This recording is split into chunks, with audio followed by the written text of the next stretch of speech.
Reports of this storm are as unreliable as a dubious meteorologist, but no matter what, trust me, Trump will weather this storm. As many of you probably heard over the weekend, Stormy Daniels, whose legal name is Stephanie Gregory Clifford, gave an interview with Anderson Cooper on 60 Minutes on Sunday regarding her alleged one-night stand with then civilian, not president, Donald Trump. Now, in researching her legal name, I will note that her Wikipedia page, she's listed as an award-winning American pornographic actress. I'd love to list off some of the awards that I imagine are given to that ceremony, but I think some of the more conservative of our audience here at The Rebel might not find it humorous. But you know, Best Performance is one of the awards, an award for which I wonder what the criteria is. Believability?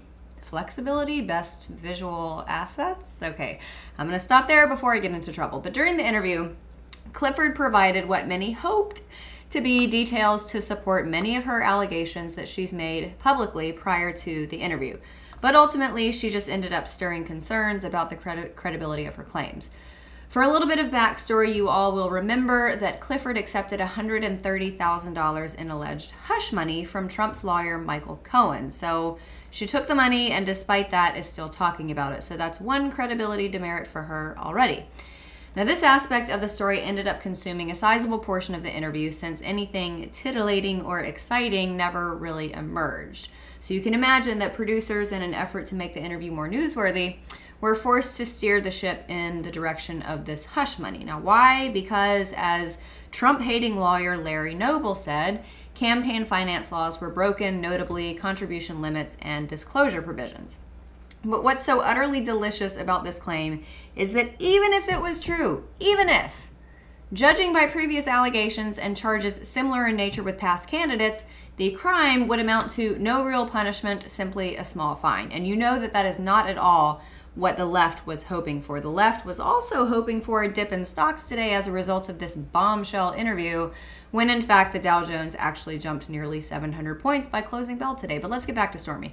Okay, the left was indeed hoping for a juicier interview from which they could draw endless sound bites to replay over and over and over and over for the next umpteen months. But they were not given that. They weren't given any evidence to Miss Clifford's claims. No blue dress or gold dress in this case. There is a gold dress which Clifford claims she has but hasn't produced it, and also claims she intends to have it tested for DNA. But doesn't it seem a little strange that she's held onto this dress for 12 years, hasn't had it cleaned, gross, and this was long before Trump indicated a presidential run. So why did she keep it?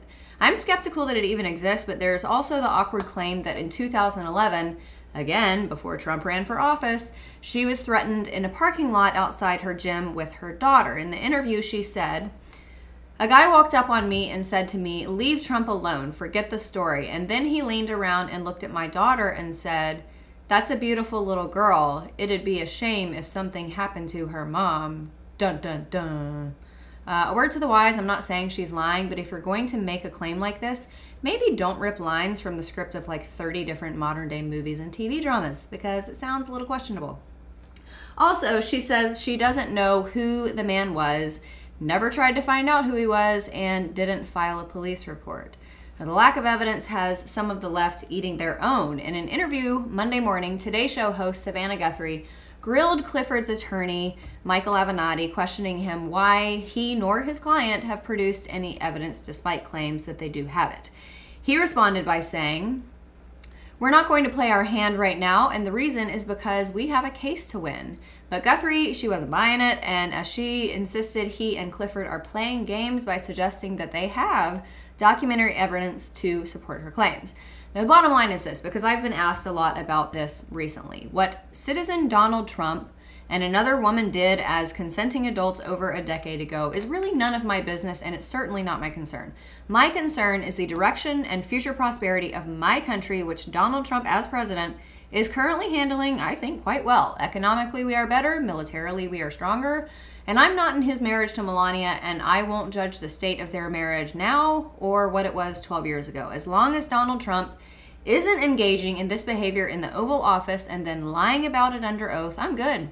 But what say you? And is the story getting under your skin? Let us know in the comments. Thanks so much for watching. I'm Amanda Head for The Rebel.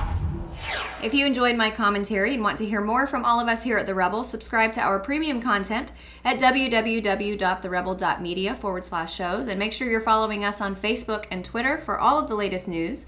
Also, download our new app for The Rebel Media on the App Store. Download it and you will have access to all of our videos and your favorite Rebel shows. Thanks so much for watching. I'm Amanda Head for The Rebel.